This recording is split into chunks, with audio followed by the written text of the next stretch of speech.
அனைவருக்கும் வணக்கம். சொல்லுதல் யாருக்கும் எளிய அறியவாம், சொல்லிய வண்ணம் செயல். இந்த செயலை இவ்வாறு செய்து முடிக்கலாம் அப்படின்னு சொல்றது எல்லாருக்கும் எளியது. சொல்லியபடியே செய்து முடிக்கிறது தான் அரிய செயல். இன்னைக்கு நம்ம பார்க்க போற ஸ்கீம் பாத்தீங்கன்னா பள்ளி இல்ல நூலக திட்டம். தொடங்கப்பட்டது எப்பன்னு பாருங்க. பள்ளி இல்ல நூலக திட்டம் ஆகஸ்ட் மாதம் 2022ஆம் ஆண்டு தொடங்கப்பட்டது. இதுக்கான பொறுப்பான அமைச்சகம் யாருன்னா சென்னை மாநகராட்சி.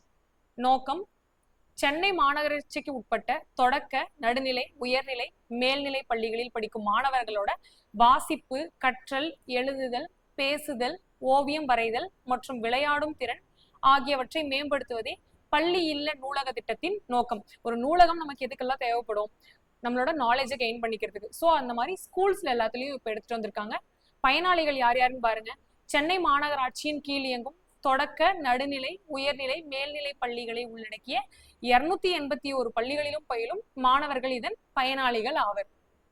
தகுதி: சென்னை மாநகராட்சியின் கீழ் உள்ள பள்ளிகளில் சேரும் அனைத்து மாணவர்களும் இந்த திட்டத்தோட மூலம் பயன்பெறலாம்னு சொல்லியிருக்காங்க. சோ பாருங்க, சென்னை மாநகராட்சியில ஸ்டார்ட் பண்ணியிருக்காங்க. ஆகஸ்ட் 2022ல ஸ்டார்ட் பண்ணப்பட்டது. இது 4 to 12ஆம் வகுப்பு வரை படிக்கும் அரசு பள்ளி மாணவர்கள் பள்ளி நூலகத்திலிருந்து புத்தகங்களை வீட்டுக்கு எடுத்துட்டு போயிட்டு அவங்களோட வாசிக்கும் திறனை மேம்படுத்துற திட்டம் இது. இதன் மூலமா பாத்தீங்கன்னா பல்லாயிரக்கணக்கான மாணவர்கள் பயனடைகிறாங்க.